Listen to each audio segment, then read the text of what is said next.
Good morning Mumbai. આજની સવાર મુંબઈમાં છે, એટલે કે આપણે જે મ્યુચ્યુઅલ ફંડ ઇન્ડસ્ટ્રી સાથે વાત કરવાની હતી ને, મ્યુચ્યુઅલ ફંડ ઇન્ડસ્ટ્રીમાં એક નારી પાવર શું છે ને, આપણને બધાને ખબર છે અત્યારે ભારત દેશમાં નારી શક્તિ શું છે, પણ નારી શું ન કરી શકે એની એક આપણે આજે વાત કરવાની છે. અને એ નારી શક્તિ કે પોતે ડૉક્ટર છે. કયા ડૉક્ટર છે એ એપિસોડમાં કહે છે. મારી દ્રષ્ટિએ જે ફિલ્ડમાં હતા ત્યાં પણ ડૉક્ટર હતા અને ત્યાં ડૉક્ટરીનું જ કામ કરે છે. તો એના માટે આજના આપણા ગેસ્ટ છે પૂજા ધોળકિયા, અને એમની ફર્મનું નામ છે ધનશ્રી ફાઇનાન્શિયલ એડવાઇઝર. તો એમના વિશે આપણે વધારે માહિતી અને વધારે ડિસ્ક્રિપ્શન આપણે જોતું હોય ને તો પૂરો એપિસોડ જોજો. અને જે માણસોને પોતાના બેબી પ્લાનિંગ માટે કે લોન માટે કે મારે મકાન લેવું, એવા ઘણા અમારે લાસ્ટ વિડીયોમાં કમેન્ટ્સો હતી અને લોકોની રિક્વાયરમેન્ટ હતી. તો લોકોની રિક્વાયરમેન્ટ ફૂલફિલ કરવા માટે આવી ગયા છે આજના મુંબઈમાં, અને આપણા આજના ગેસ્ટ છે પૂજા ધોળકિયા, અને એમની કંપનીનું નામ છે ધનશ્રી ફાઇનાન્શિયલ.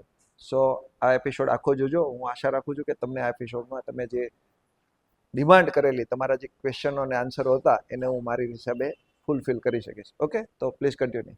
નમસ્કાર પૂજા મેડમ. તો જે આપણે વાત થઈ ને એ પ્રમાણે આજના આપણા ગેસ્ટ છે પૂજા ધોળકિયા. અને સૌથી પહેલા જે આપણે દરેક એપિસોડની શરૂઆત એવી રીતે, સૌથી પહેલા તો મેડમ મને એ જણાવો કે તમને આ ફિલ્ડમાં અને આ વિચાર ક્યાંથી આવ્યો અને તમે કઈ રીતે શરૂઆત કરી, એના વિશે મને થોડી હિસ્ટ્રી આપો તમારી. એકચ્યુઅલી બાય પ્રોફેશન ને બાય એડ્યુકેશન હું ફિઝિયોથેરાપિસ્ટ છું. ઓકે, એટલે બધા માટે એક બહુ એક નવી વસ્તુ લાગી કે ફિઝિયોથી તમે આ ફાઇનાન્સ ફિલ્ડમાં કેવી રીતે. પણ એક જ મિનિટ વચ્ચે તમને રોકું તો ડાયરેક્ટ ઇનડાયરેક્ટ તો એવું જ થયું ને, લોકોને સાજા કરવાના. હા ફિઝિયોમાં પણ એવું જ યા છે. એટલે એ ડોક્ટર થયા ને આ હા. થયા ફાઇનાન્શિયલ હા, ડોક્ટર. બંને ડોક્ટર જ છે. Yes yes yes.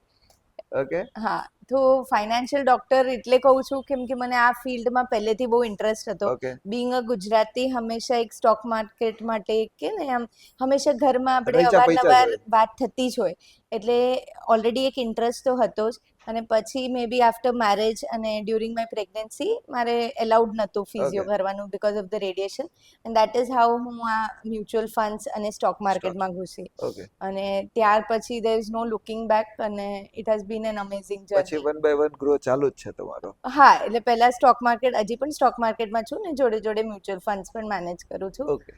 સો અમારી કંપનીનું નામ છે ધનશ્રી ફાઇનાન્શિયલ સર્વિસીસ, ઓકે. અને we are managing close to around 45 crores of AUM અત્યારે. Okay, very good. હવે સૌથી પહેલા જે તમે જે કીધું ને કે તમે સ્ટોક માર્કેટ અને મ્યુચ્યુઅલ ફંડ બંને મેનેજ કરો છો ને આજની તારીખમાં તમે કરો છો, તો સૌથી પહેલા મને એ એક વસ્તુ જણાવો કે મ્યુચ્યુઅલ ફંડ અને સ્ટોક માર્કેટ બંને વિશેનો ડિફરન્ટ શું છે. કે ઘણા માણસોને ઘણી વસ્તુ એવી થાય છે કે ખબર જ નથી, ક્લેરિટી નથી મળતી કે મ્યુચ્યુઅલ ફંડમાં જવું કે સ્ટોક માર્કેટમાં જવું. તો એના માટે તમે કઈ રીતે લોકો અલગ રસ્તા કરી શકે કે ભાઈ મારા માટે આ સુટેબલ છે, મારા માટે આ સુટેબલ નથી, એના માટે તમે શું કહેશો? ઓકે, મારી માટે સ્ટોક માર્કેટ એટલે જો તમારી પાસે એટલો ટાઈમ હોય અથવા તમારી પાસે એટલું એક્સપિરિયન્સ હોય, તમને આવડતું હોય, દેટ ઇઝ વેન તમારે સ્ટોકમાં ઘૂસવું જોઈએ. કેમ કે Okay. નોર્મલી આપણે ફિન ઇન્ફ્લુએન્સર્સ આપણે ઘણા બધા જોયા હશે જે જનરલી આપણને દેખાડે કે બીચ પર જઈને આરામથી ટ્રેડિંગ હા, કરે છે કે, બરોબર છે. તો that is giving a very wrong impression ઓડિયન્સને કે આપણે પણ આવી રીતે ટ્રેડ કરી શકીએ. તો મારું હંમેશા એક ફિલિંગ છે કે સ્ટોક માર્કેટમાં અગર તમે એઝ અ ટ્રેડર છો, not as an investor, but અગર ટ્રેડર છો તો it is a full time job. તો તમારે કન્ટિન્યુઅસલી સ્ક્રીન મોનિટર કરવી પડશે. જોઈએ, બરોબર છે. અને અધરવાઇઝ જો તમારી પાસે ટાઈમ નથી અને મે બી તમારી પાસે સ્કિલ નથી, કેમ કે આપણે સેબીએ પણ કીધું છે કે કેટલા લોકો 90% of the people are making loss. Loss કરે છે, એટલે બરોબર. એસ્પેશિયલી એફએનઓ જેવી વસ્તુથી તો હું કહીશ કે દૂર જ રહેવું બેટર છે. અને જો ઇક્વિટી કરતા હોય તો સમથિંગ લાઈક અ લોંગ ટર્મ કરો, અથવા તમે સમથિંગ લાઈક એલ્ગો યુઝ કરો જ્યાં તમારું માઇન્ડસેટ વચ્ચે નથી આવતું ને તમે કોઈ ઇમોશનલ ડિસિશન નથી લેતા. તો એમની માટે સ્ટોક્સ બરાબર છે. But otherwise I would say stick to mutual funds, કેમ કે જનરલી આપણે ક્લાયન્ટ્સ, અમે જે રેગ્યુલર ક્લાયન્ટ્સ આવે છે, તો વેન વી સી કે એમનું સ્ટોકમાં પોર્ટફોલિયો કેવું પરફોર્મ કરી રહ્યું છે ને મ્યુચ્યુઅલ ફંડ્સ, તો જનરલી આપણે સ્ટોકમાં એબ્સોલ્યુટ રિટર્ન કહીએ કે એને આટલા નાખ્યા હતા, તો ફોર એક્ઝામ્પલ 1 લાખ નાખ્યા હતા અને અત્યારે એના 5 લાખ થયા છે. બટ મ્યુચ્યુઅલ ફંડ્સમાં આપણે XIRR કે CAGR વિશે વાત કરીએ છીએ. So that is not an apple to apple comparison. એટલે અગર આપણે બેવનું એપલ ટુ એપલ કમ્પેરિઝન કરીએ ત્યારે જ તમને આઈડિયા આવે કે તમે કેમાં બેટર કરી રહ્યા છો. એટલે if you are doing better in stocks તો જ સ્ટોક્સ કરો, અને અથવા તમને એવું લાગતું હોય કે સ્ટોક્સમાં તમારી મૂડી નથી બની રહી, then mutual funds is the best option I would say. Okay, તમે મ્યુચ્યુઅલ ફંડને બેસ્ટ કહો છો. ચાલો એક વેથી આપણે એવું વિચારી લઈએ કે મ્યુચ્યુઅલ ફંડ બેસ્ટ છે. મારા જાણવામાં ઘણી જગ્યાએ એવું પણ મળેલું છે કે એમને એફડી છે ને બ્રેક કરીને લોકો મ્યુચ્યુઅલ ફંડ તરફ વળે છે, તો એ કેટલું યોગ્ય છે તમારી દ્રષ્ટિએ? હા, અગર જો એફડી બ્રેક કરીને મ્યુચ્યુઅલ ફંડ્સ તરફ જઈ રહ્યા હોય તો આપણે એ જોવું પડે કે એમની એજ શું છે. ઓકે. એટલે if he is a senior citizen અને એ એફડી બ્રેક કરીને પ્યોર ઇક્વિટી મ્યુચ્યુઅલ ફંડ્સમાં જઈ રહ્યા છે તો that would not be a very prudent કે વાઇઝ ડિસિઝન હું નહીં કહું એને. તો એને મ્યુચ્યુઅલ ફંડ્સમાં ઘૂસાશે, પણ જનરલી લોકોને ખબર નથી કે મ્યુચ્યુઅલ ફંડ્સમાં ઇક્વિટી મ્યુચ્યુઅલ ફંડ્સ છે, ડેટ મ્યુચ્યુઅલ ફંડ્સ છે, હાઇબ્રિડ મ્યુચ્યુઅલ ફંડ્સ છે. તો અગર કોઈ સિનિયર સિટીઝન છે ને એમને એફડી બ્રેક કરીને if they are shifting to mutual funds, તો હું એમના ફંડ હાઇબ્રિડ અથવા ડેટ કેટેગરીમાં નાખીશ. આનાથી બેનિફિટ શું થશે કે જે એમનું ઘર ચાલતું હતું એવરી મંથ વાયા એફડી, એ મ્યુચ્યુઅલ ફંડથી તો ચાલશે જ ચાલશે, અને over a period of 10 years એમને એક સારું એવું કોર્પસ પણ જે એફડીથી મળશે. નથી બનાવ્યું એ બનાવી દીધું તો હશે. એના માટે સૌથી પહેલા એની એજ એને ખબર હોવી જોઈએ કે એજ, કઈ. એમનું રિસ્ક પ્રોફાઇલ, અને ઓબ્વિયસલી એક એડવાઇઝર એમને હોવો જ જોઈએ જે એમનું આખું હિસ્ટ્રી ખબર હોય પર્સનની, અને એના પ્રમાણે એમની કોઈ લાયબિલિટીઝ છે કે નહીં, હવે what is he planning for his future, એના નેક્સ્ટ જનરેશન માટે એને કંઈ છોડીને જવું છે કે હી વોન્ટ્સ કે હું જ મોસ્ટલી બધું વાપરું. તો એ બધા features will have to check it out કે ક્લાયન્ટને શું પછી રિક્વાયરમેન્ટ તમે છે. એને સજેસ્ટ કરો હા, છો. એટલે હંમેશા હું કહીશ કે personal finance is very personal. એટલે જે મે બી હું તમારી માટે સજેસ્ટ કરીશ એ કોઈ બીજા માટે નહીં કરી શકું, maybe even if it is the same age. એટલે જેટલા માણસો છે એટલા માણસની રિસ્ક પ્રોફાઇલ પ્રમાણે દરેક માટે અલગ એબ્સોલ્યુટલી. અલગ વસ્તુ હોય છે. હવે મારા અનુભવ પ્રમાણે ને મને ઘણીવાર એવું જાણવા મળેલું હોય છે કે માણસનું થિંકિંગ છે ને, આજે તમે મને પૂછશો કે શૈલેષભાઈ તમારે આ છે તો હું કહીશ બચ્ચા માટે આ કરવું જોઈએ, નાના માટે. પણ જ્યારે 2, 4, 5 વર્ષ પછી રિયલમાં એ કન્ડિશન કંઈક ચેન્જ થાય છે, સિચ્યુએશન ચેન્જીસ થાય તો એવી કન્ડિશનમાં મ્યુચ્યુઅલ ફંડ વાળાને શું કરવું જોઈએ? એનાથી વિડ્રોલ કરવું જોઈએ, ત્યાં ઊભું રહેવું કે વિડ્રોલ શું કરી શકે? જ્યારે માણસ છે આજે સડનલી બધું જ લાઈફમાં સેમ સિચ્યુએશનથી નથી ચાલતો. તો આજે મેં એમ કીધું છે કે મારી જે ઇન્કમ છે એના અમુક ટકા પૈસા મેં લગાવેલા છે. ફોર એક્ઝામ્પલ હું 50,000 રૂપિયા per month mutual fund investment કરું છું, અને 2, 4, 5 વર્ષ મારે ગયા છે. પછી મારી કોઈ કન્ડિશનને હિસાબે કે હું હવે રિસ્ક નથી લઈ શકતો અને મને એટલું 50,000 રૂપિયા એફોર્ડેબલ નથી, તો ત્યારે મારે શું કરવું જોઈએ? એ ફંડને કઈ રીતે અલગ કેટેગરીમાં લેવું જોઈએ, કે એને ડેડમાં લેવું જોઈએ કે રિસ્કમાં લેવું જોઈએ, કે એ પૈસાને વિડ્રોલ કરીને એફડીમાં લેવું? તમે શું સજેસ્ટ કરો? ઓકે, ફર્સ્ટ થિંગ કે અગર તમે જે આ વાત કરી રહ્યા છો 50,000 તમે એસઆઈપી ચાલુ કરીએ, પણ એની પહેલાં યુ હેવ ટુ ચેક કે તમે તમારું ઇમરજન્સી કોર્પસ બનાવ્યું છે કે નહીં. ઇમરજન્સી કોર્પસ એટલે 6 months to 9 months નો એક જ પીરિયડ. મિનિટ તમને મિત્રો, આજે ફરી એકવાર આપણી માટે આ જાણવા જેવી વસ્તુ છે કે જેવું મેં કીધું કે ઇમરજન્સી ફંડ્સ માટેનું તમારું પેરામીટર શું છે, ઇમરજન્સી ફંડ શું છે, આ ક્વેશ્ચન જેવો પતે એવું આપણે ઇમરજન્સી ફંડ ઉપર એકવાર લેશું. કારણ કે ફરીને બધી જ જગ્યાએ એક વસ્તુ તો આવે જ છે કે ઇમરજન્સી ફંડ આપણી પાસે હોવું જોઈએ. આપણી મેન્ટાલિટી પ્રમાણે આપણે શું કરીએ છીએ કે આપણે લાખ રૂપિયા આપણે કમાઈએ છીએ, તો ભાઈ મારે 50,000નો ખર્ચો છે, 50,000 રૂપિયા બચે છે, અને ક્યાંક ને ક્યાંક ઇન્વેસ્ટમેન્ટ કરી દઈએ છીએ, અથવા કોઈક પ્રોપર્ટી લઈએ છીએ, અને એના ઈએમઆઈ સ્વરૂપે આપણે ક્યાંક હેડક લઈએ છીએ. આ નહીં કરવું જોઈએ. એમાં કઈ રીતે એનું મેનેજ કરવું ને મેડમ આપણને બહુ સારી રીતે સમજાવશે આની પછી. તો કન્ટિન્યુ પ્લીઝ.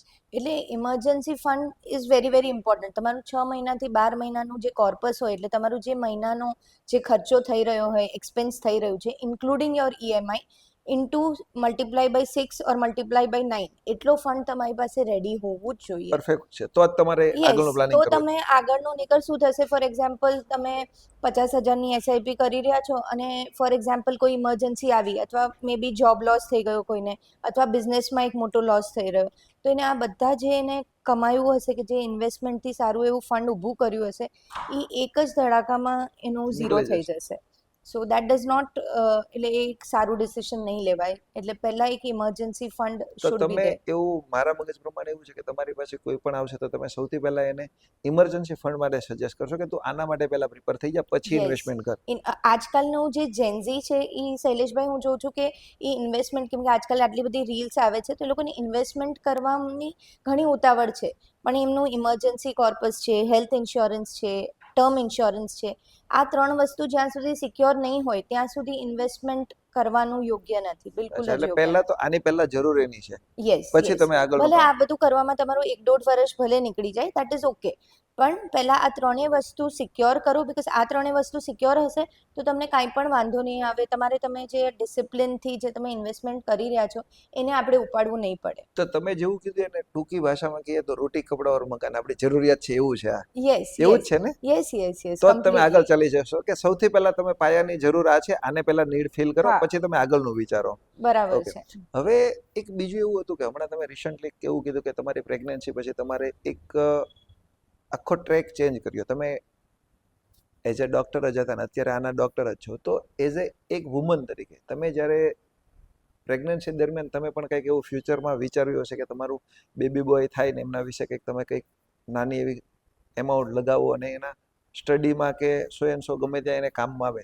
તો એવી રીતે જે લોકો વિચારે છે ને જે હોય તો એના માટે તમે કયા પ્લાનને કઈ રીતે સજેસ્ટ કરશો કે મારા એક્સપિરિયન્સ પ્રમાણે આ વસ્તુ એના માટે બેટર છે, કે જે હર હંમેશ દરેક માણસના મગજમાં એક મૂંઝવાતો પ્રશ્ન, એટલે છોકરાઓ માટે શું છે, ચિલ્ડ્રન માટે શું છે, બધા પોતાનું તો કરે જ છે કે હું નિવૃત્ત થાય ત્યારે આ કરીશ, પણ એ ખરેખર ત્યારે કેવું હોય છે કે એ સમય એવો હોય છે કે માણસ ફૂલ એના બિઝનેસમાં રચ્યા પચ્યા હોય છે. જ્યારે એ બાળકોનું પ્લાનિંગ કરવાનું હોય ત્યારે પૂરતો ટાઈમ નથી આપી શકતા, એઝ એ ઇન્વેસ્ટમેન્ટ કરી શકે છે. તો એના માટે તમે શું સમજાવી શકો, શું કહી શકો કે આ રીતે તમે પ્લાન કરી શકો? ખૂબ જ સારો ક્વેશ્ચન છે. ચિલ્ડ્રન્સ ફંડ નામનું ઇક્વિટી મ્યુચ્યુઅલ ફંડ્સ હોય છે. એનું એક સૌથી બેસ્ટ બેનિફિટ છે કે એમાં લોક ઇન પીરિયડ હોય છે. એટલે જનરલી મેન્ટાલિટી આપણે શું જોઈ છે કે લોકો ફોર એક્ઝામ્પલ 1-2 વર્ષ ઇન્વેસ્ટ કરે, 3 વર્ષ ઇન્વેસ્ટ કરે અને એક નાની મોટી જરૂરિયાત આવે તો તરત ઉપાડી લે છે પૈસા. બટ વેન તમારો આ ગોલ તમારા ચાઇલ્ડ માટે છે તો તમે ક્યાંક ને ક્યાંક ઇમોશનલી કનેક્ટેડ છો તમારા, એટલે તમે એટલીસ્ટ એના પૈસા નહીં ઉપાડો. અને વેન તમે તમારા ચિલ્ડ્રન માટે ઇન્વેસ્ટ કરી રહ્યા તો તમે એકદમ યંગ, એટલે તમે જે રીતે મને પૂછ્યું તો મેં મારા સનની first SIP I had started જ્યારે એ 3 વર્ષનો હતો અને મને એવું લાગે છે કે હું લેટ હતી. 3 વર્ષમાં પણ તમે લેટ હતી. તો એ ક્યારે કરવી જોઈએ? એઝ સૂન એઝ તમારું બેબી બોય કે બેબી ગર્લ બોર્ન થયું એ જ ટાઈમથી તમે એની એસઆઈપી સ્ટાર્ટ કરો. ફોર એક્ઝામ્પલ આપણે છઠ્ઠી હોય કે કંઈ ફંક્શન હોય, દિવાળી હોય તો બચ્ચાને જે મળે છે, મીન્સ ગિફ્ટ મળે, મીન્સ મોનિટરી ટર્મ્સમાં જે પણ મળે એ પણ લમસમ તરીકે ઇન્વેસ્ટ કરો ને તમને આઈડિયા પણ નહીં આવે કે એક નાના ટેન્યોરમાં, એટલે એક નાની એસઆઈપીમાં અને એક લાંબા ગાળામાં તમે એકદમ એક સારું કોર્પસ બચ્ચા માટે ક્રિએટ થઈ જશે. એવું પણ બની શકે કે તમે જેવું કીધું કે છઠ્ઠી છે કે નોર્મલ જે બી તમે 2-4-6 મહિનાના સમયગાળામાં તમે કરો છો તો બેબી જ્યારે 5 વર્ષનું થઈ જાય છે તો એને વેલ્થ ક્રિએટ ત્યારથી જ થવા માંડે છે. યસ એટલે તમને, અને એઝ વી નો નોર્મલી આપણું જે મોંઘવારીનું ઇન્ફ્લેશન રેટ કહેવાય એ જનરલી 6%ની આસપાસ છે. પણ when I talk about education inflation તો એ છે 12.5% થી 13% આસપાસ, એટલે એટલીસ્ટ ડબલ છે. એટલે અગર આપણે અત્યારે એ વસ્તુ માટે પ્રિપેર નહીં કરીએ તો મે બી ડાઉન ધ લાઈન જ્યારે બચ્ચાને જરૂર હશે, એના ગ્રેજ્યુએશન, એના મેરેજ, તો એની વખતે આપણે પ્રિપેર્ડ નહીં હોઈએ. અને ઇન્ફ્લેશન એટલું ફાસ્ટ મૂવ કરી રહ્યું છે તો આનું પ્લાનિંગ જેટલું બને એટલું જલ્દી કરવું. ને જનરલી લોકોને એવું લાગે કે ભાઈ બહુ મોટું ઇન્વેસ્ટમેન્ટ કરવું પડશે, નહીં. Even a small SIP of 5,000ની પણ કોઈ એસઆઈપી કરી એના બચ્ચા માટે તો એ પણ એક સારું એવું કોર્પસ ક્રિએટ કરીને આપી શકશે. હવે મને જ્યાં સુધી હું વિચારું છું ત્યાં સુધી બધાને જ ખબર છે કે એક સ્લોગન બહુ ચાલે છે, મ્યુચ્યુઅલ ફંડ સહી છે. તો એના વિશે ઘણા તર્ક વિતર્કો ચાલે છે કે મ્યુચ્યુઅલ ફંડ સહી અને મ્યુચ્યુઅલ ફંડ કરતાં તો આ બેટર છે ને આ. તો એનો શોર્ટ એન્ડ સ્વીટ તમે શું કહી શકો? મ્યુચ્યુઅલ ફંડ સહી છે તો એ કેટલી હદે માણસને કે સિક્યોર તો રાખે છે કે એનામાં, જ્યાં સુધી હું સમજુ ત્યાં સુધી આ જેવી રીતે માર્કેટમાં અફડાતફડી થાય છે એટલું અફડાતફડી તો નથી, પણ કદાચ એવો સિનારીઓ આવ્યો હોય તો એ લોકો એને બચવા માટે શું કરી શકે? મ્યુચ્યુઅલ ફંડ સહી એના શબ્દ જે ટેગલાઇન છે એ કંપનીએ તો એની જગ્યાએ પરફેક્ટ જ આપી છે, પણ ક્યાંક ને ક્યાંક આપણા હાથમાં જે ભણતા હતા ને કીધું હતું કે દ્રાક્ષ હાથમાં નથી આવતી, આપણે કહીએ છે એ દ્રાક્ષ ખટ્ટી છે, તો એ આપણે મ્યુચ્યુઅલ ફંડ પર બ્લેમ કરીએ છીએ. પણ એવી સિનારીઓમાં બચવા માટે શું કરવું જોઈએ? ઓકે, એટલે મારું તમને કહેવાનું હશે કે વેન વી સે કે મ્યુચ્યુઅલ ફંડ સહી હે તો એ ટેગલાઇન બહુ જ એપ્રોપ્રિએટ છે. પણ ક્યાંક આપણે જે ફંડમાં આપણે જે ઇન્વેસ્ટ કર્યું છે એ over a period of time જેટલું આપણને રિટર્ન આપે છે એટલું ઇન્વેસ્ટર રિટર્ન નથી બનાવી શકતા. એટલે તમને એવું લાગશે કે એવું કેવું કે ઇન્વેસ્ટર નથી બનાવી શકતા પણ ફંડ આપે છે.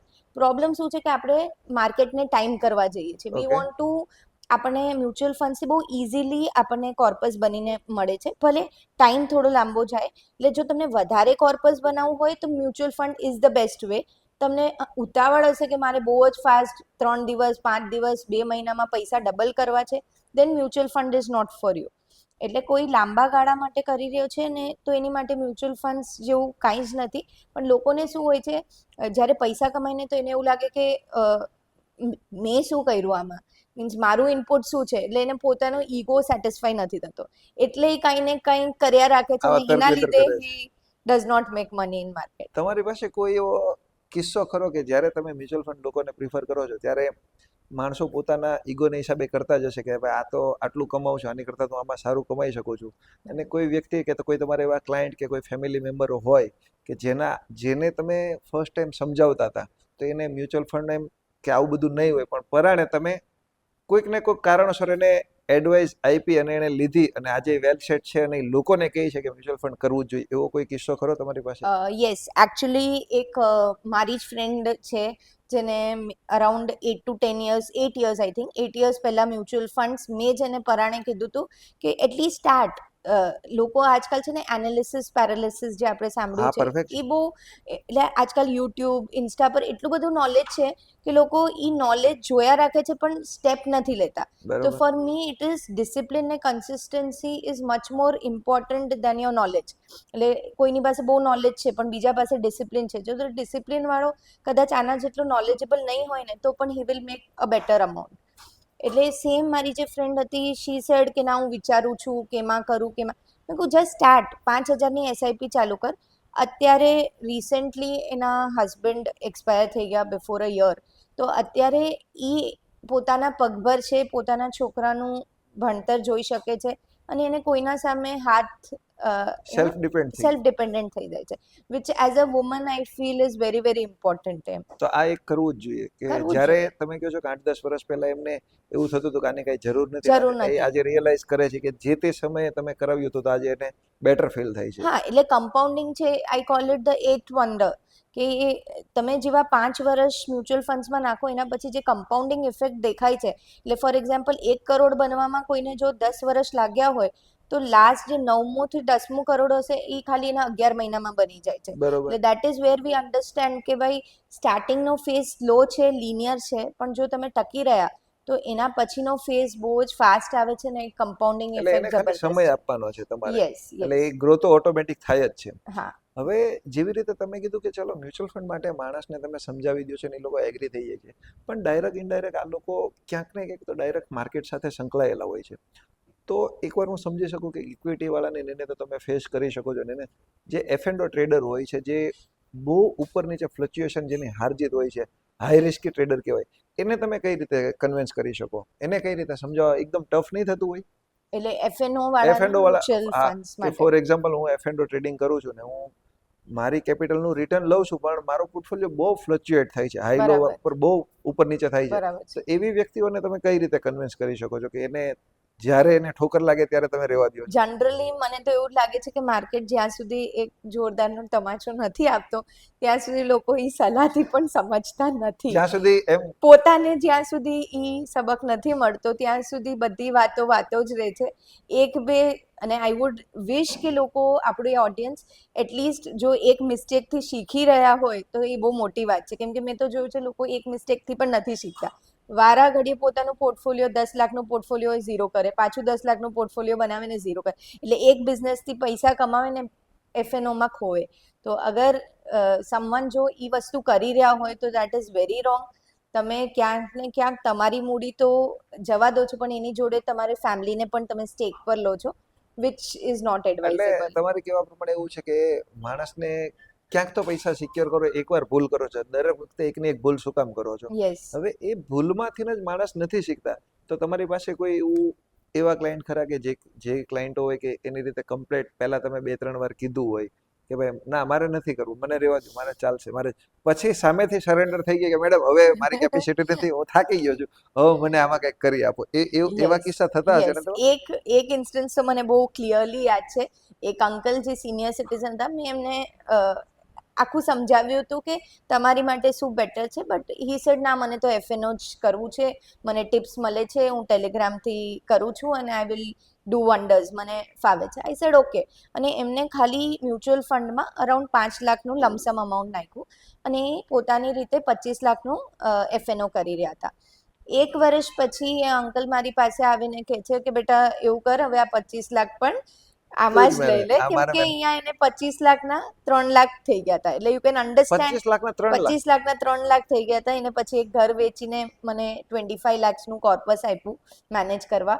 એટલે હી અન્ડરસ્ટુડ કે ભાઈ એફએનઓ એમાં પણ લોકો જ્યારે સ્ટોપ લોસ નથી, હેજિંગ નથી અને તમે એફએનઓના ટ્રેડ્સ લો છો તો એ કેટલું રિસ્કી થઈ શકે છે. એટલે યસ, એવા ક્લાયન્ટ્સ આવે છે ને રેગ્યુલરલી આઈ સી કે ઈ ફેસ કરે ફેસ છે કરે છે. ઇશ્યુ. હવે જેવી રીતે તમે હમણાં કીધું કે જે અંકલ એજેડ હતા કે એમણે એમનું ઘર વેચીને એમને પછી એક કોર્પસ તમને આપી દીધું, યસ, તમે manage એમનું કરો. સેકન્ડ હોમ એક હતું એ એક્સ્ટ્રા. એક વાંધો નથી, પણ ઘણીવાર ઘણી વ્યક્તિઓને એવું પણ થાય છે કે ભાઈ મને કંઈ કરવું નથી ને મારે આ તે છે, તો એના પ્લાનિંગ વગર, મીન્સ કે એને કંઈ આ નોલેજ નથી, તો ઘણીવાર વ્યક્તિ એવું કહે છે કે ભાઈ ચલો આપણે મકાન લઈ લઈએ, એના ઉપર લોન લઈ લઈએ, એના હપ્તા ભરવા માંડીએ. તો તમે એને કઈ રીતે કહેશો કે એને એ જે મકાન લે છે તો એ ખરેખર એ પ્રોપર્ટી જે ગ્રો કરે છે એની કરતાં મ્યુચ્યુઅલ ફંડ સારું ગ્રો કરશે કે અને એ જે ઈએમઆઈ પે કરે છે એ ઈએમઆઈ સ્વરૂપે મ્યુચ્યુઅલ ફંડમાં એને ઇન્વેસ્ટમેન્ટ કરશે તો સારો ગ્રો થશે? ઓકે, હવે આ ક્વેશ્ચન છે ને આઈ વુડ સે કે આઈ કે નોટ સે કે કયું રાઈટ છે કયું રોંગ છે, કેમ કે આમાં સાયકોલોજીકલી પણ બહુ ઇન્વોલ્વ છે. ઇફ આઈ ટેલ તો અત્યારે હું પણ પોતાના ઘરમાં રહું છું, હું રેન્ટના ઘરમાં નથી રહી ગઈ. તો પણ મારી તમારી માટે પાસે શું છે? મજબૂરી છે કે હા. ફોર એક્ઝામ્પલ તમારે એવું છે કે તમારી પાસે દર મહિને તમે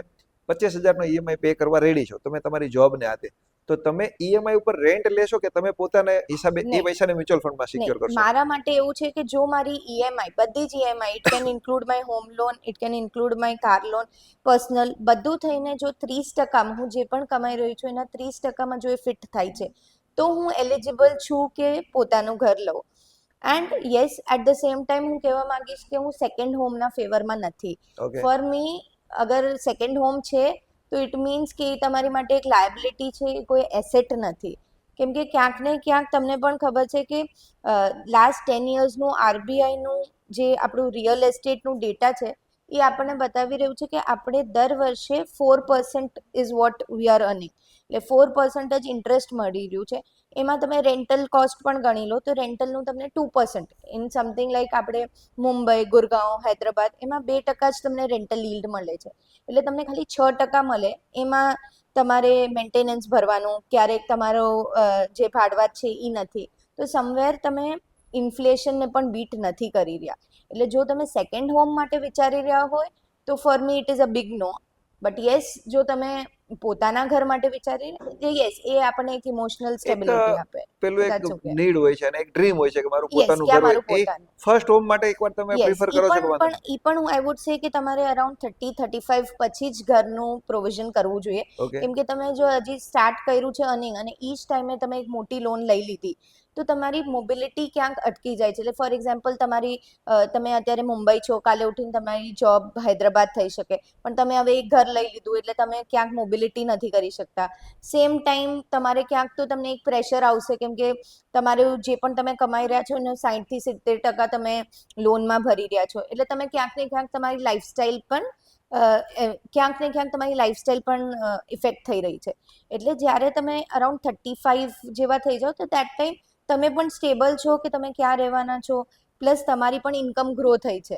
એટલે એ ઇન્કમ ઉપર હવે તમે ઈએમઆઈ જે ભરશો that would be very less, around 30%, અને પ્લસ તમે એક ડાઉન પેમેન્ટનું પણ 50% જેવું અમાઉન્ટ ઊભું કરી લીધું હશે. Okay. That is a correct time કે તમારે પોતાનું ઘર લઈ શકાય. હવે તમે જેવી રીતે કીધું પોતાનું ઘરને આ વસ્તુ બરોબર છે, પણ જ્યારે એક મ્યુચ્યુઅલ ફંડમાં ઇન્વેસ્ટમેન્ટ કરે છે તો અત્યારે તો લાસ્ટ 5 વર્ષથી તમે જોઈ શકો છો બહુ સારું રિટર્ન ને એવું બધું, એક કોવિડ પછીનો સારો સિનારીઓ છે યસ, અને મને ખ્યાલ છે ત્યાં સુધી તમારી પાસે ફ્લો પણ હમણાં વધારે જ આવતો હશે. યસ. પણ એ સિનારીઓમાંથી જ્યારે ડોટ રાઉન્ડ આવશે તો એક્સપેક્ટ રિટર્ન શું ગણી શકાય? અને એક માણસને જે મોંઘવારી પ્રમાણે તમે જે કહો છો તો એના કરતાં એફડીની અગેન્સ્ટમાં તો આપણે જેમ હમણાં વાત થઈ કે તમને સારું રિટર્ન મળવાનું છે, પણ મ્યુચ્યુઅલ ફંડમાં એક બેઝિક તમે શું આરઓએ માણસ વિચારી શકે કે આરઓએ એનો ગ્રોથ થઈ જ શકે એમ છે કે અત્યારના છેલ્લા 2-5 વર્ષ તમે બાદ કરીને, બરાબર. તો શું લોકોની એક્સપેક્ટેશન હોવી જોઈએ? કે ઘણા માણસો એવા હોય છે કે મારા ફ્રેન્ડે ગયા વર્ષે કર્યું તો 35% રિટર્ન આવ્યું, 40% આવી ગયું, સમથિંગ બધા કહે છે, તો શું આ રિટર્ન રોજ આવી શકે છે? અને શું લોકોને એના પાસેથી હોવું જોઈએ કે ખરેખર ઓફિશિયલી આંકડા આ જ હોય છે, તમે 1-2 વર્ષનું રિટર્નને જોઈને જજ નહીં કરો? એના માટે તમે શું કહેશો? અ વેરી ગુડ ક્વેશ્ચન શૈલેષભાઈ, કેમ કે આજકાલ જે 2020 પછી જે માર્કેટમાં આવ્યા છે ને, એ લોકોને એવું લાગે છે કે એવરી યર 30% હા 40%. પરફેક્ટ છે. આ સપ્ટેમ્બરથી યસ માર્કેટ્સ હેવ બીન થોડું કે ને આમ કોન્સોલિડેશનમાં છે, બટ અધરવાઇઝ પાસ્ટ 3 4 5 વર્ષથી આપણે જોઈ રહ્યા છીએ કે માર્કેટ કન્ટિન્યુઅસલી બુલ રનમાં જ રહ્યું છે. પરફેક્ટ. અત્યારે આપણે કોઈ પણ કોન્સોલિડેશન જોયું છે, પણ હજી આપણે કોઈ બેર માર્કેટ નથી જોઈ. હા બરોબર. એટલે જ્યાં સુધી એક બેર માર્કેટ નથી જોતા ત્યાં સુધી ક્લાયન્ટનું એક એક્સપેક્ટેશન છે કે એટલીસ્ટ મને મિનિમમ ઓન ધ મિનિમમ 25-30% દર વર્ષે મળશે જ મળશે. કેમ કે એના લાસ્ટ 3 મગજમાં વર્ષ મેન્ટાલિટી ફિક્સ થઈ ગઈ છે. લાસ્ટ 3 વર્ષથી એવું હતું, કોઈ પણ સ્ટોકને તમે અડો એટલે ડબલ ડબલ થઈ થઈ જતો. જતો તો પરફેક્ટ. એટલે એમને એવું લાગે છે કે that is becoming very easy, પણ રિયલમાં એવું નથી થવાનું. ઓવરઓલ આઈ વુડ સે કે તમારું 12-14% નું એક્સપેક્ટેશન હોવું જોઈએ. When I talk to my client તો હું જનરલી 13% ઇઝ વોટ અમે લોકો કહીએ. એનાથી ઉપર તમને મળ્યું દેટ ઇઝ જે બી રિયલી છે તમારું જ છે. યસ એટલે તમારું પ્લાનિંગ એવી રીતે હોવું છે કે તમને 13% મળ્યા તો તમને આટલું ફંડ મળશે તમારા ગોલ માટે. બટ જનરલી લોકો આ વસ્તુ હજી સમજી નથી રહ્યા, બસ મેઇન એસ્પેશિયલી વસ્તુ જે એ જ હમણાં છે આવ્યા છે. કે લોકો છે ને જૂના ફિગરો જોઈને ચાલે છે, એ યસ રિયાલિટી સ્વીકારવા નથી કે ના તો પછી. એટલે મેં ઘણી જગ્યાએ જોયું છે કે એનું એક પ્લાનિંગ ચાલતું હોય તો એ કે આની કરતા તો બેટર આ છે, પણ એ રોજ નથી. તો એના માટે યા તમે એમ કહેશો 12-40% જેમને યસ એટલે એક ડેટા હું તમને જસ્ટ કહીશ કે લાસ્ટ 10 યર્સનો રેકોર્ડમાં એવું છે કે એક મહિનો જે સૌથી વધારે માર્કેટ પડ્યું હતું ત્યારે 37% પડ્યું હતું, ઓકે અને લાસ્ટ આપણા 3 વર્ષમાં મેક્સિમમ માર્કેટ પડ્યું છે 6%. ઓકે એટલે એક 6% ક્યાં ને એક 37% 37% ક્યાં એટલે 31% નો હજી ગેપ છે. ગેપ છે. એટલે જ્યાં સુધી લોકો એ જોયું નથી ત્યાં સુધી એ લોકોને એક રિયાલિટી ચેક હજી નથી આવી. એટલે એ લોકો હજી એના વેથી જ ચાલે છે, એ લોકોને ખબર નથી કે હા માર્કેટમાં આ વસ્તુ થવાની છે. યસ એટલે જે હમણાં જ્યારે આ થોડું આપણે રશિયા યુક્રેન વોર વખતે જ્યારે માર્કેટ થોડું પડ્યું, તો જે નવા ઇન્વેસ્ટર હતા એ લોકો માટે બહુ એક ધ્રાસકો હતો કે અચ્છા માર્કેટ કેમ આટલું પડે છે. પણ માર્કેટ તો નોર્મલ જ બિહેવ કરે છે, જે એનું બિહેવિયર છે એ પ્રમાણે જ બિહેવ કરી રહ્યું છે. બટ લોકો હજી એવી રીતે એક્સેપ્ટ પ્રિફર નથી કરતું. નથી કરી શકી રહ્યા. બરોબર છે. મને એક વિચાર આવે છે કે આ ઇન્ડસ્ટ્રીમાં બધા આવે તો છે, કરે તો છે બધા, પણ એક તમારી દ્રષ્ટિએ એસેટ એલોકેશન કઈ રીતે હોવું જોઈએ અને કેટલું હોવું જોઈએ એના વિશે થોડીક મને માહિતી આપો. ઓકે, એટલે એસેટ એલોકેશન મારા પ્રમાણે જો કોઈ 3 વર્ષનું પીરિયડ લઈને ચાલતા હોય કે મારે શોર્ટ ટર્મ ગોલ્સ છે ને 3 વર્ષનું પીરિયડ છે, તો સમવેર એને લાર્જ કેપમાં ઇન્વેસ્ટ કરવું જોઈએ. અગર કોઈ 5 વર્ષનું પીરિયડ લઈને આવી રહ્યું છે માર્કેટમાં તો એને મિડ કેપમાં, અને સમવેર 7 to 8 યર્સનું પીરિયડ છે તો સ્મોલ કેપમાં. અને ત્રણેયનું જો કોમ્બિનેશન કરીને આપણે એક પોર્ટફોલિયો બનાવી રહ્યા છે તો મિનિમમ હોરાઇઝન હોવું જોઈએ ક્લાયન્ટનું કે 7 to 8 યર્સ રેડી છે માર્કેટને આપવા માટે. ઓકે બરોબર છે. હવે તમે જે હમણાં પહેલા કીધું હતું કે સૌથી પહેલા તો એમને રોટી કપડા ઓર મકાન જરૂરી છે, એવી જ રીતે ક્લાયન્ટ જ્યારે તમારી પાસે આવે તો તમે એને પ્રિફેર કરો છો કે સૌથી પહેલા એનું મેડિક્લેમ કેટલું હોવું જોઈએ, એની ઇન્કમ કેટલી જોઈએ, તો તમારી આટલી ઇન્કમ પ્રમાણે તમે આટલું જ મ્યુચ્યુઅલ ફંડ કરવું જોઈએ, તો એના માટે તમે કઈ રીતે એલોકેટ કરો છો એ લોકોને? ઓકે, કે ફોર એક્ઝામ્પલ કોઈ ઇન્વેસ્ટરની 1 લાખ રૂપિયાની ઇન્કમ છે તો તમે એને કઈ રીતે સૌથી પહેલા કહો કે ભાઈ તમારે શું જોઈએ, એને પ્લાનિંગ કઈ રીતે તમે કરાવડાવો? ઓકે. એટલે ફર્સ્ટ ટાઈમ જે આવી રહ્યા છે અમારી પાસે તો અમે ફર્સ્ટ એમની હિસ્ટ્રી લઈશું ઓકે કે એમનું લાયબિલિટીઝ શું છે, એસેટ અત્યારે કેટલા છે, અત્યારે એમની રિસ્ક પ્રોફાઇલિંગ શું છે. અમે એવા ક્વેશ્ચનર પ્રિપેર કરીને આપીએ છીએ કે ક્લાયન્ટનું મન, કેમ કે ઇફ આઈ આસ્ક યુ તો જનરલી એમ જ કે મને બેસ્ટ રિટર્ન્સ જોવે છે, હું રિસ્ક લેવા રેડી છું. પણ જે માર્કેટમાં ઘૂસ્યું જ નથી, હજી એને એફડીથી આગળ કંઈ જોયું જ નથી, એને હું ડાયરેક્ટલી ખાલી સ્મોલ કેપ આપી દઈશ તો એ નહીં ટકી શકે. It is easy to say, but જ્યારે રિયલમાં માર્કેટ પોતે સ્મોલ કેપ પ્રમાણે જેટલું આપણને દેખાડશે વોલેટિલિટી તો એ ઝેલી નહીં શકે. એટલે સમવેર ડાઉન ધ લાઇન સૌથી ફર્સ્ટ આપણે ડિસ્કસ કર્યું કે ઇમરજન્સી કોર્પસ, સેકન્ડ છે ટર્મ ઇન્સ્યોરન્સ. એટલે ટર્મ ઇન્સ્યોરન્સનો મતલબ છે કે ફોર એક્ઝામ્પલ હું અર્નિંગ મેમ્બર છું અને મારા જવાથી મારું ઘર ઇફેક્ટ થતું હોય ફાઇનાન્શિયલી, ઇમોશનલી તો ઓબ્વિયસલી આપણે કંઈ કરી નથી શકવાના, બટ ફાઇનાન્શિયલી અગર આપણને ફરક પડતું હોય મારી ફેમિલીને તો મારું પોતાનું એક ટર્મ ઇન્સ્યોરન્સ હોવું જોઈએ જે at least 10 times of my annual income હોવું જોઈએ. On the better side it is 20 times, but minimum કહું તો 10 ટાઈમ્સ હોવું જોઈએ. ઓકે અને as you said medical insurance, તો મેડિકલ ઇન્સ્યોરન્સ પણ એડ્યુકેશન ઇન્ફ્લેશનની જેમ મેડિકલ ઇન્ફ્લેશન પણ બહુ હાઈ છે. એટલે કોઈ જેને medical insurance in somewhere like city like Mumbai, હમણાં જ મારા મમ્મીને ઓલમોસ્ટ 1 મહિના પહેલાં એડમિટ કર્યા હતા ને ખાલી 3 દિવસના 4.5 લાખ રૂપિયાનું બિલ આવ્યું. સો ફોર એક્ઝામ્પલ કોઈ 5 લાખનું જ ઇન્સ્યોરન્સ લે છે તો એ સફિશિયન્ટ નથી.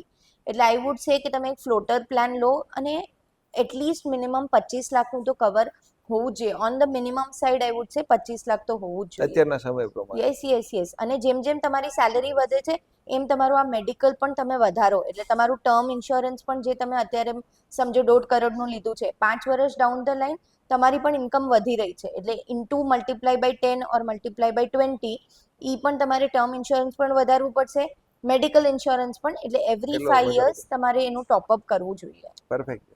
મિત્રો, જેવી રીતે મેડમે કીધું ને, આ એક વિચારવા જેવી વસ્તુ છે કે તમે તમારી જાતને પોતે જજ કરો કે તમારું મેડિક્લેમ કેટલું છે, તમારી ઇન્કમ કેટલી છે, તમારી લાયબિલિટી પ્રમાણે તમારે કેટલું કઈ જગ્યાએ કવર કરવું છે. આ બહુ મુદ્દાની વાત છે. આવી જ રીતે મેડમે કીધું ને એવી રીતે કોઈ મોટું એમાં રોકેટ સાયન્સ લગાવવાની જરૂર નથી. આપણે પોતે જ આપણું એનાલિસિસ કરી શકીએ છીએ. અને રહી વાત બીજી કે કદાચ આપણને જરૂર પડે કે આપણે આમાં ક્યાંક ને ક્યાંક હેલ્પ જોઈએ છે, તો આપણે પૂજા મેડમ ઘરના જ છે. આવા જ એપિસોડ તમને મળતા રહેશે. મેડમની ડિસ્ક્રિપ્શનમાં ડિટેલ્સ આપી છે, કોન્ટેક્ટ ડાયરેક્ટ આપ્યો છે, તમે મેલ દ્વારા એમનો કોન્ટેક્ટ કરી શકો છો. એમને કંઈ પણ તમારું પ્લાનિંગ હોય તો તમે બતાવી શકો છો. તમારા જે ઓલરેડી જૂના કંઈક ઇન્વેસ્ટમેન્ટ છે એને રિગાર્ડિંગ તમારે કંઈક એની સલાહ લેવી હોય તો પણ લઈ શકો છો. આવા નવા વિડીયો જોવા હોય તો લાઈક કરો, કોમેન્ટ કરો કે નવા વિચારો તમારે કેવા જોઈએ છે, કઈ રીતે જોઈએ છે. તો અમે આવતા રહેશું. Thank you so much. Thank you madam. હા, thank you for inviting me. Thank you.